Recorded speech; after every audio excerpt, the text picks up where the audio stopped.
Lo último en Noticias Caracol. Buenas noches y mucha atención. La noticia del día, por supuesto, en el mundo es el despegue de la misión Artemis 2 rumbo a la Luna. 4, 3, 2, 1. Booster ignition.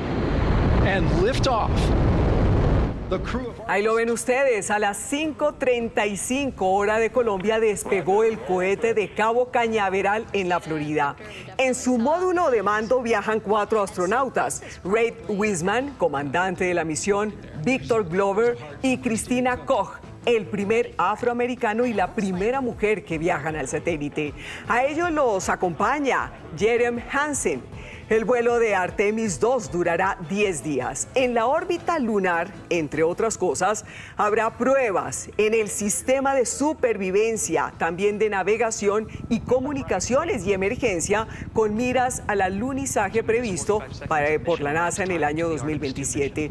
En segundos les contaremos qué pasa a esta hora en el navío, que recorrerá más de 900.000 kilómetros en su viaje.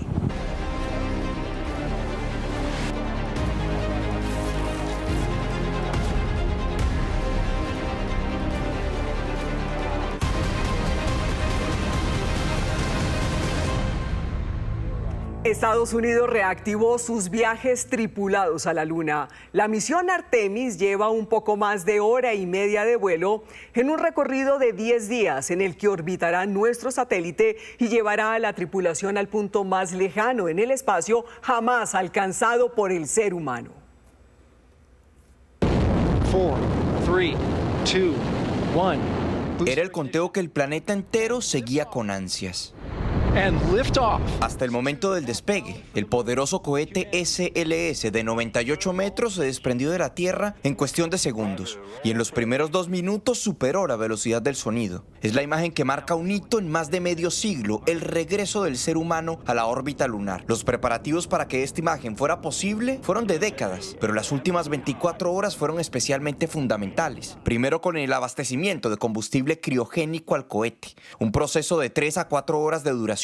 Simultáneamente se evaluaban todos los sistemas de navegación y comunicaciones y la tripulación en régimen de adaptación. Este es el momento en el que equipos técnicos verifican que no haya filtraciones en los trajes espaciales, que tienen un sistema de supervivencia especial que protege a los astronautas incluso si la cápsula pierde presión en la cabina, como si se tratara de una nave espacial con forma humana. También los someten a pruebas de presión equivalentes a las del espacio. En medio de las pruebas, momento de selfie. Es Jeremy Hansen, dejando un registro del primer canadiense en la historia en viajar a la Luna. Y al finalizar las pruebas, rompieron el régimen para un último juego de cartas.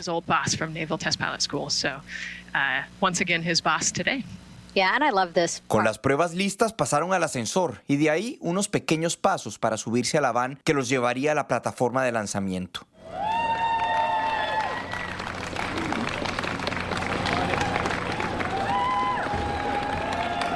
Tras la despedida, abordaron la van y se trasladaron hacia la plataforma de lanzamiento del Centro Espacial Kennedy, donde los esperaba el cohete y la cápsula Orión. Ingresaron al ascensor y posteriormente dieron los últimos pasos que los llevaban a la que será su casa por los próximos 10 días. Antes de ingresar, Victor Glover da un saludo al cielo y a la cámara. Será el primer afroamericano en viajar al espacio. Ya en la cápsula, la espera para el momento del lanzamiento, que tuvo contratiempos, uno menor que fue resuelto en minutos por los ingenieros relacionados con el hardware que se comunica con el sistema de terminación del vuelo, utilizado en caso de ser necesario destruir el cohete si se desvía de su trayectoria. Al final se presentó un retraso de algunos minutos y a las 6:35 de la tarde, hora del este de Estados Unidos, 5:35 de la tarde, hora Colombia, Artemis despegó iniciando su viaje a la Luna y a lo profundo del espacio. Y es que Artemis 2 ya está en camino hacia la Luna. Un viaje, toda su tripulación va ya alrededor de la Tierra. Hay que decir que su tripulación prepara una de las 4 maniobras más complejas de la misión. El disparo del navío para recorrer a máxima velocidad el espacio profundo rumbo a la órbita de la Luna. Una ruta que no solo marca el regreso, sino que también abre el camino hacia una nueva etapa en la exploración en esta carrera espacial.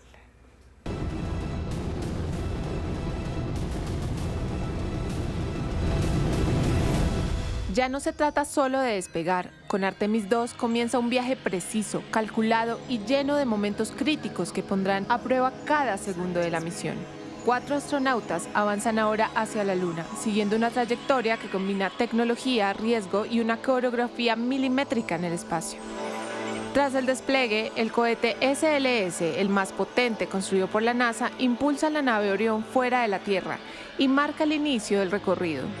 La nave entra en una primera fase en la que permanece cerca de la Tierra durante 24 horas, mientras los astronautas verifican que todo esté en condiciones antes de alejarse definitivamente.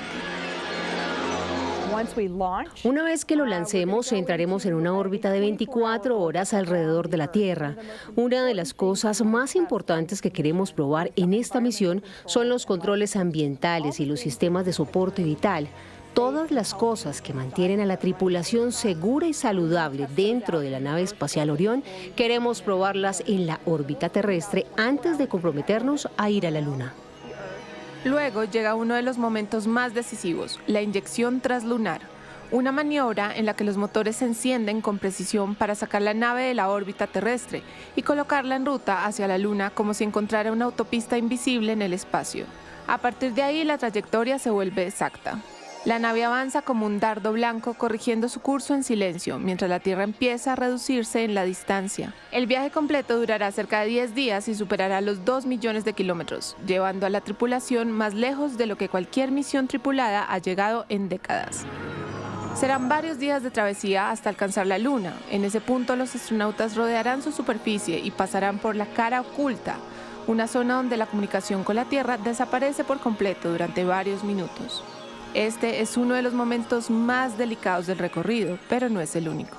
Cada fase exige precisión absoluta, la radiación del espacio profundo, las temperaturas extremas y la velocidad constante a la que viaja la nave.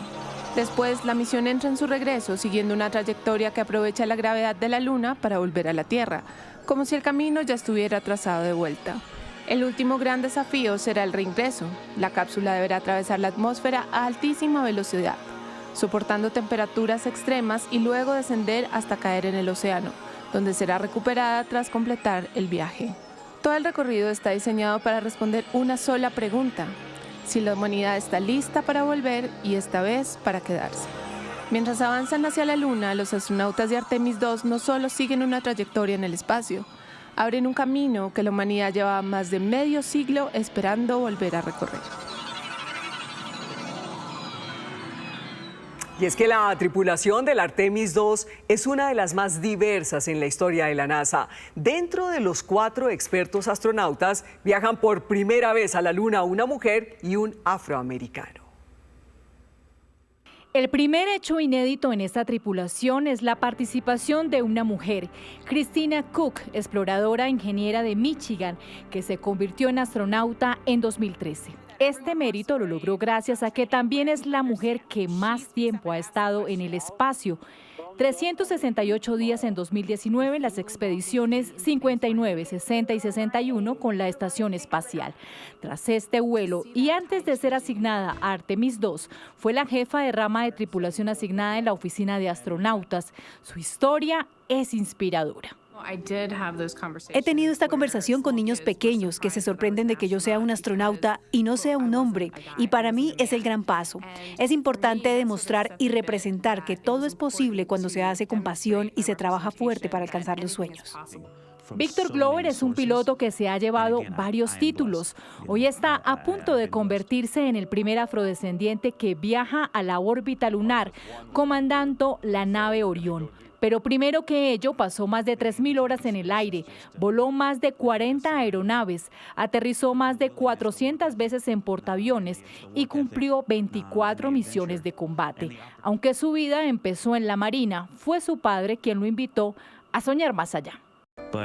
Él dijo, ok, puede que te guste, pero con un título de ingeniería de la Universidad de California y siendo piloto es posible que puedas ir y convertirte en astronauta. Mi padre hizo una sugerencia y cambió el rumbo de mi vida. Otro astronauta en hacer historia es el canadiense Jeremy Hansen, primer ciudadano de su país que hace parte de un viaje lunar. Y la oportunidad llegó después de años de una carrera brillante. Desde los 12 años se incorporó al Escuadrón de Cadetes Aéreos Reales Canadienses en London y 4 años después obtuvo sus alas de piloto de planeador. El coronel Hansen es uno de los 2 reclutas seleccionados por la CSA a través de la tercera campaña de reclutamiento de astronautas canadienses. Un canadiense va a la luna. Eso me hace sonreír cuando lo digo. El comandante de esta odisea espacial es Reed Wiseman, seleccionado como astronauta de la NASA en 2009. También se desempeñó como jefe de la Oficina de Astronautas desde 2020 hasta 2022, donde trabajó en más de 300 experimentos científicos. Fue líder durante casi 13 horas de caminatas espaciales en 2 viajes fuera del complejo orbital. Y es que la misión que salió hoy rumbo a la Luna solo orbitará el satélite, pero inicia una carrera por su reconquista. Estados Unidos espera que en el año 2027 una tripulación suya descienda en la Luna. China no se queda atrás, también avanza en ese propósito y también espera que antes del 2030 astronautas suyos estén en la Luna. Bueno, Teresita, ¿qué hay en la Luna para que se dé esta carrera con el regreso del hombre? Malú, buenas noches. Lo más importante hoy es pensar que el hombre regresa a la exploración del espacio profundo después de 50 años. Y dicho eso, hay 2 grandes razones. La primera tiene que ver con recursos. Y es que en la Luna se cree o se sabe que hay cristales de hielo que son claves para la producción de agua y también en el regolito, que es el piso que cubre la Luna, hay cristales que se pueden convertir en oxígeno, 2 elementos claves para el hombre, además de numerosos minerales críticos claves también para su seguridad y supervivencia. Pero hay una segunda razón, les decía, y esta tiene que ver con la reputación de los países, y es que en momentos en que en la Tierra hay una competencia, por decirlo de alguna manera, frente a cuál es el país más importante, más poderoso de la Tierra, la carrera espacial se convierte en algo clave para demostrar ese poder. Y es cierto, la China en 19 años ha mandado 9 misiones, algunas han alunizado y han recogido muestras del suelo lunar. Esto se volvió en una carrera a ver quién conquista la Luna primero, porque el primero que llegue pone las reglas. Claro, bueno, pero a ver, Teresita, uno puede pensar que la Luna es un plan B para el ser humano o un salto para otra conquista en el espacio como Marte. La Luna en este caso no es un plan B. En el caso de Apolo, con sus 12 misiones, era un plan a corto plazo. Llegaban 3 días, ponían la bandera y se iban diciendo, aquí estuve yo. Artemis, que lleva 2 misiones y el alunizaje esperado en el 2027, está pensando a largo plazo. Está pensando en establecer una base en la Luna desde la cual se pueda explorar el espacio. Y es que es mucho más barato. Hablábamos del oxígeno y del agua antes. Salir desde la Luna hacia Marte con el oxígeno que se puede convertir en combustible y no tener que venir hasta la Tierra. Aquí están pensando en controlar la exploración del espacio desde la Luna. Teresita, aterrizando también este tema al planeta Tierra, en medio de las guerras aquí en nuestro planeta, ¿en qué se beneficia la humanidad en esta reconquista a la Luna? Aquí hay 2 caras de la misma moneda. Por un lado, hay muchísimos beneficios que se derivan de la exploración espacial. Tenemos, por ejemplo, la posibilidad de ver imágenes hoy en nuestro celular, videos, fotos, es el resultado de investigaciones que tuvieron que ver con los planes espaciales. También hay filtraciones de agua, temas de filtración que son muy importantes para la agricultura y el GPS. Todo esto nace de la exploración del espacio. Pero, por otro lado, la carrera espacial siempre está inmersa en una carrera armamentista. Durante la época del Apolo, recordemos que los cohetes que llegaron a la Luna tenían mucho que ver con los cohetes que se diseñaron para enviar misiles a atacar la Unión Soviética si se llegara a dar el caso. Y hoy no estamos lejos de eso. Mucho del GPS del que hablábamos, o de los misiles de hoy, o de la manera de atacar remotamente al enemigo y saber en dónde está parado, tienen que ver con exploración espacial. Es decir, tiene de largo y de ancho. Hay cosas muy buenas, pero el ser humano encuentra la manera de usarlas para otros usos. Bueno, Teresita, tendremos más tiempo para seguir conversando porque hay mucha tela por cortar con este tema y mucho tiempo para seguir hablando. Teresita, me encanta tenerla acá. Muchísimas gracias. Gracias, Malú. Buenas noches. Por otro lado, la misión Artemis II no solo dispone de la más avanzada tecnología espacial, también tiene curiosidades que revelan el lado más humano de esta exploración, desde un menú para sobrevivir en gravedad cero hasta una particular mascota que dará la señal de la llegada de la misión. Comer en la Tierra es un plan sencillo y cotidiano. Pero comer cerca de la Luna es literalmente de otro planeta. Por ello, además de alistar toda la ingeniería necesaria para emprender viaje rumbo a la Luna, parte de la organización está en el menú. Que entregó oficialmente la NASA, como si se tratara de la carta de un restaurante. No es cualquier cosa. A bordo de la misión Artemis II, los tripulantes se enfrentarán a uno de los mayores retos fuera de la Tierra: alimentarse bien en gravedad cero. La comida es una parte importante para nuestros miembros de la tripulación. Proporcionan la nutrición, las calorías, los micronutrientes para los astronautas, pero también es muy importante elevar la moral del equipo. Este menú será combustible vital para que los astronautas a bordo de Artemis puedan recuperar rápidamente la energía que perderán en el momento de su despegue por la fuerza G, que es equivalente a la que gasta el cuerpo humano al correr toda una maratón.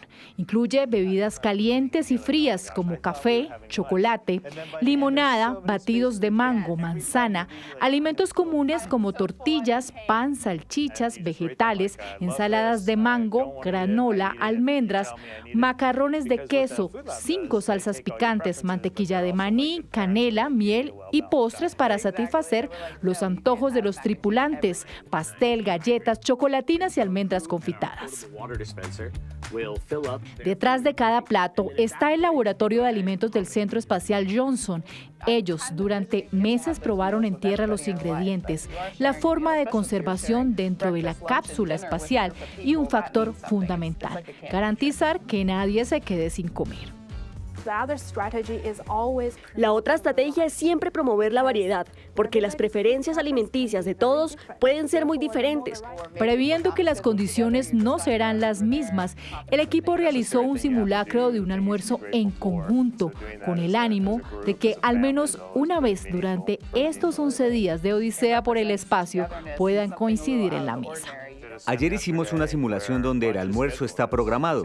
Es la comida del mediodía. Sí, comida a mediodía para los 4. Y eso serían grandes momentos, creo. Además de buenos alimentos, a los tripulantes los acompañará Rice, la mascota espacial de esta misión. Es un maletín de forma circular con un croquis del planeta Tierra que lleva estampado en su gorra, realizado por Lucas G. de California, quien ganó entre más de 2.600 propuestas en 50 países. En la Estación Espacial Internacional celebraron el despegue de Artemis II. Godspeed, Artemis II! Los astronautas que permanecen a 400 kilómetros de la Tierra le enviaron un mensaje a los tripulantes de Artemis: que Dios los acompañe, les dijeron. El video fue publicado por la astronauta Jessica Meir, que celebró junto a sus compañeros la misión que reconquistará la Luna. 7:28 en el peaje de Casablanca, en cercanías a Cogua, en Cundinamarca, ocurrió esta madrugada un gravísimo accidente que acabó con una familia entera. 3 de los 4 carriles de la vía estaban en sentido Zipaquirá-Ubaté. A las 5:36 de la mañana los vehículos hacían fila para pasar el peaje de Casablanca cuando de repente el tractocamión en contravía arrasó con la primera fila de autos y explotó. ¡El extintor, véngalo! En cuestión de segundos, el escenario se convirtió en caos, entre llamas y los gritos de auxilio de los sobrevivientes. La tractomula está quemando, parece que el señor está quemándose, pero hay muchos carros quemándose. Aún con los vehículos ardiendo, la gente y al menos 30 unidades de bomberos no dudaron en socorrer a los heridos. Estaban totalmente inconscientes, otras gritaban, habían menores. Habían señoras de la tercera edad también. Se prendió candela esa vaina y yo veía unas llamas altísimas, el estruendo fue terrible, sonaba, se parecía que se fuera a acabar el mundo porque la tierra es terrible, fue un momento muy crítico, pobre las familias, pobre las cenas del peaje. Los 5 fallecidos en este accidente se encontraban dentro del mismo automóvil, todos de una misma familia. Los padres, el hijo menor de edad, la abuela y una tía que viajaron desde el sur de Bogotá hacia Ubaté en esta Semana Santa. Este es el vehículo que de primera medida colisiona con el tractocamión. por eso que es el más afectado y el que tiene la incineración junto con el cabezote del tractocamión. A las autoridades les tomó 9 horas hacer la extracción de los cuerpos que quedaron calcinados, casi desintegrados por la explosión y presionados entre las latas del auto en el que se movilizaban, mientras que los 18 heridos fueron trasladados a hospitales de varios municipios. El conductor del tractocamión, que según las autoridades se recupera en un centro asistencial de Ubaté, tiene la documentación al día y no registra infracciones de tránsito. Investigan si se trató de una posible falla mecánica que resultó en este accidente de grandes dimensiones y que además de la tragedia en vidas perdidas, provocó un monumental trancón por el cierre total de la vía que 7 horas después fue habilitada. Noticias Caracol conoció la historia de 2 sobrevivientes a esta tragedia. Desde las salas de urgencia de un hospital narraron cómo escaparon a la muerte tras el fuerte accidente. Jonathan Silva permanece en la clínica San Luis en Cajicá. Hasta allí fue trasladado luego de ser impactado por el tractocamión que se estrelló y explotó en el peaje Casablanca en la vía Zipaquirá-Ubaté, mientras se movilizaba en su motocicleta. Sentí el impacto de repente de la tractomula por la parte de atrás. Eso fueron 2 segundos de miedo, de desesperación, pues no sé Dios cómo me dio fuerzas para sostenerme de la moto y de igual manera sostener a Kelly, que iba conmigo. Jonathan viajaba con su compañera Kelly. Tras el violento impacto y en medio de las llamas, logró reaccionar y sacarla de la vía. Yo vi todo negro. Fue un segundo en el que me desconecté del mundo, pero sabía que tenía que levantarme a retirar a Kelly porque los carros no paraban. Después de ese momento no paraban. Y yo fui y la saqué de la carretera como pude. En la clínica San Luis, 3 personas más permanecen bajo observación médica. Fueron atendidas de inmediato tras el accidente y son evaluadas por un equipo especializado. Los hemos atendido con el equipo de especialistas, traumatología, medicina general. Se le tomaron imágenes diagnósticas, tomografía, laboratorios y estamos en seguimiento de sus lesiones aquí en la clínica San Luis de Cajicá. María del Carmen Salazar es otra de las sobrevivientes. Se encuentra en el hospital Jorge Cavalier de Cajicá, donde recibe atención por los politraumatismos que sufrió en sus piernas. Pues estaba esperando la ruta para mi trabajo. A mí me recoge la ruta todos los días a las 6:35. Estaba esperando la ruta para el trabajo con 2 compañeras más cuando bajaba la mula echando pito. Según su relato, el tractocamión descendía con fallas, generando chispas, hasta que, en cuestión de segundos, se desató la explosión. Eso fue en segundos que explotó. Entonces nos paramos a correr porque estábamos ahí al lado de una boceta. A la explosión cayó un cono de los que ponen para separados y me impactó en la espalda y me botó al piso. Testimonios que dan cuenta de la magnitud de la tragedia que dejó este choque múltiple en el peaje Casablanca. 5 personas muertas y por lo menos 21 heridos que permanecen en diferentes centros asistenciales de Cundinamarca y Bogotá, varios de ellos en estado crítico. La angustia se trasladó a las puertas del hospital de Zipaquirá. Allí familiares de los heridos esperan por noticias de sus seres queridos. Tatiana Sanabria, ¿qué se sabe de su condición y cuántos permanecen hospitalizados? Malú, muy buenas noches. Hasta el momento 3 personas han sido dadas de alta de este centro hospitalario. Hay que decir que en este punto una persona fue intervenida quirúrgicamente y su pronóstico es estable, y también debido a la gravedad de sus heridas, otro paciente fue trasladado a la clínica Samaritana, donde también es intervenido, fue remitido a cirugía. Nosotros estuvimos aquí todo el día acompañando a los familiares de las personas lesionadas y esto fue lo que nos dijeron. Un abrazo que lo dice todo. En medio del dolor y la angustia, una niña regresa a los brazos de su familia tras sobrevivir al accidente. Entre lágrimas y alivio, este reencuentro se convirtió en el primer respiro para quienes durante horas temieron lo peor. Es el caso de doña Carmen Castellanos, quien minutos antes nos relataba el drama que enfrentaba su familia, luego de que un paseo a Maripí, Boyacá, terminara en tragedia. Mi hermana está en cirugía, que esperemos, y mi cuñado va para rayos X porque tiene varias costillas rotas. Afuera fila del Hospital Regional de Zipaquirá la espera se hizo eterna. Entre lágrimas contenidas, miradas perdidas y teléfonos que no paraban de sonar, familias enteras se aferraron a una sola esperanza: volver a ver a los suyos con vida. Pues fue terrible ese momento, porque cuando le toca a uno en la familia, pues es difícil ese momento. ¿Él ayudó a sacar a su esposa del carro? Correcto, sí, él rompió el vidrio porque el carro le quedó en medio de dos carros, entonces como pudo salió por una ventana, le rompió, después fue a romper la otra ventana porque ninguna de las dos puertas le abría. Entre el miedo y la incertidumbre, hay quienes aún con el corazón en la mano agradecen que esta historia no haya terminado en despedida. Cuando uno menos lo espera, ocurren cosas que uno dice que no le van a pasar a uno, pero en este momento, pues gracias a Dios que están bien.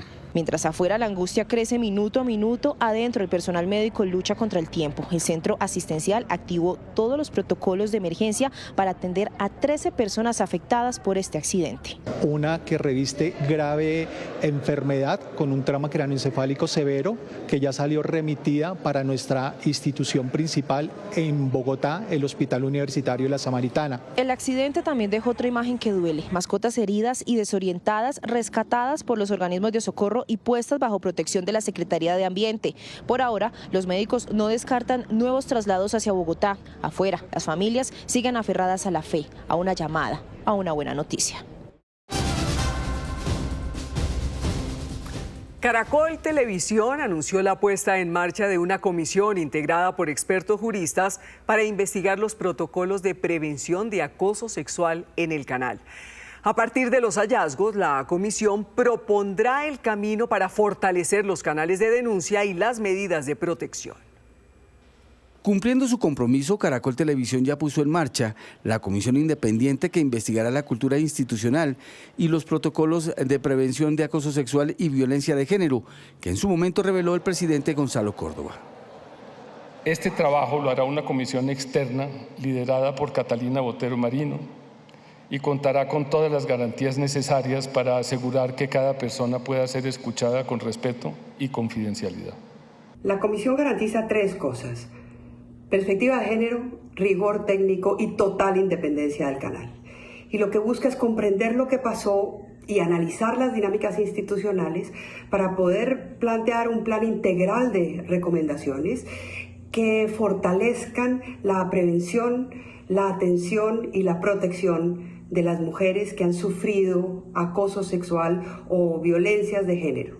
Se trata de lograr una verdadera transformación cultural real y procesos y mecanismos de rendición de cuentas. A la comisión también llega la doctora Alejandra Negret Moraita, abogada experta en género y justicia, excomisionada nacional para prevenir la violencia contra las mujeres en México y exprocuradora federal de la defensa del trabajo. Las empresas tienen que empezar a medirlo internamente. Al equipo se suma la psicóloga Mía Perdomo, CEO de Aequales, empresa de consultoría especializada en el cierre de brechas de género en el ámbito corporativo. El grupo lo cierra el exdefensor del pueblo Carlos Alfonso Negret, reconocido por su liderazgo en la defensa de los derechos de las víctimas y la institucionalidad. Este equipo trabajará por principios de perspectiva de género, confidencialidad, debido proceso, no revictimización y protección frente a represalias, garantizando condiciones seguras. El plan integral de recomendaciones que vamos a hacer va a estar acompañado de una hoja de ruta. Una hoja de ruta que es indispensable para implementar las recomendaciones y que va a suponer, por ejemplo, el fortalecimiento de los canales de denuncia, medidas especiales de protección, formación obligatoria y otros mecanismos de seguimiento para asegurar que los cambios sean realmente sostenibles. Caracol Televisión reafirma su compromiso con la construcción de un entorno laboral seguro y el fortalecimiento de una cultura basada en el respeto, la integridad y la confianza. Los interesados en aportar información relevante a la comisión podrán escribir al enlace www.caracoltv.com/comisión. Y es hora de los indicadores con Víctor. Bueno, Víctor, en escenario y con la coyuntura noticiosa van como un cohete las ventas de motos y carros, ¿o no?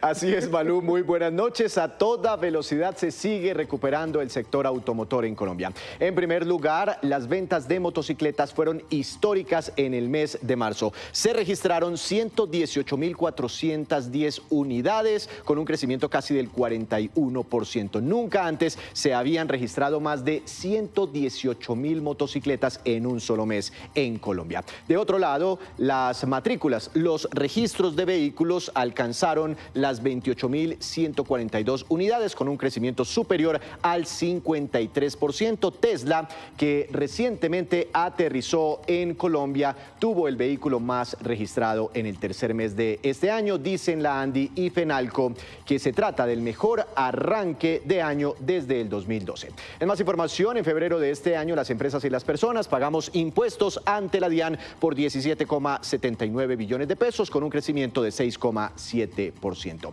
Indicadores económicos: subió el dólar y para el resto de la Semana Santa regirá una tasa representativa del mercado de 3.675 pesos con 81 centavos. Bajó el petróleo Brent hasta los $101 con 16 centavos por barril. También cayó el café, precio de referencia para mañana, 2.240.000 pesos por carga en promedio. Continúe con Noticias Caracol.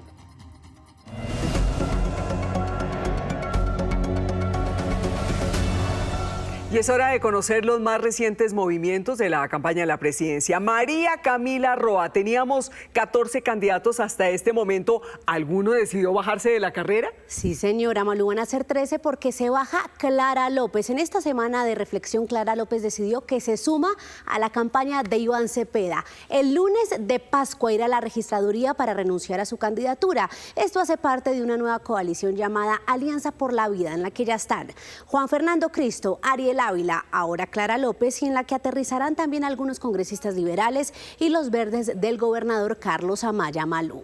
Sí, señora María Camila, pero ya nos habían presentado el tarjetón. Clara López asistió al sorteo que hizo la registraduría. ¿Seguirá apareciendo en el tarjetón de la primera vuelta? Malú, no aparecerá porque la registraduría empieza a imprimir los tarjetones el 18 de abril. Nos confirman que lo que pasará es esto. Este es el tarjetón actual con unas modificaciones y unos logos, y así quedará tras la eventual renuncia de Clara López. Queda el hueco en el segundo lugar. Ahí le adelanto, también hay conversaciones con otros sectores de por aquí abajo en el último lugar para ver si los convencen y se suman a la campaña de Cepeda. Ya veremos. Por el lado entonces de Paloma Valencia, cambiamos de campaña. Hoy llegó a su tierra, Popayán, donde fue recibida por decenas de personas en el aeropuerto que lleva el nombre de su abuelo, el expresidente Guillermo León Valencia. En la tarde tuvo que interrumpir la procesión del turista, una de las actividades tradicionales de esta Semana Santa en la Ciudad Blanca, para atender una llamada, esta que van a ver, la de María Corina Machado. La candidata habló con la líder opositora venezolana, vamos a ver a María Corina, sobre varios temas, incluyendo la carrera a la presidencia. Abelardo de la Espriella, por su parte, sigue recorriendo el departamento de Córdoba. Abelardo estuvo en Ciénaga de Oro con su esposa. El candidato presidencial hizo parte de las celebraciones religiosas allí y también visitó fincas ganaderas y habló con comerciantes sobre sus propuestas. Y la candidata Claudia López presentó hoy su manifiesto por la educación. A bordo de su sede móvil de campaña, habló Claudia López con jóvenes que hicieron parte del programa Jóvenes a la U, que impulsó cuando era alcaldesa de Bogotá. Su promesa es crear 1 millón de becas para la educación superior. Hasta aquí el radar de la política. Feliz noche. Feliz noche, María Camila. Con María Camila Roa terminamos. Ya viene a otro nivel y al cierre, por supuesto, las imágenes del emocionante despegue de la misión Artemis II, que a esta hora lleva ya 4 astronautas rumbo a la Luna. Esto es Noticias Caracol. Primero la gente. Buenas noches. And here we go. 10, 9, 8, 7, RS-25 engines lit. 4, 3, 2, 1, booster ignition, and liftoff. The crew of Artemis II now bound for the moon. Humanity's next great voyage begins.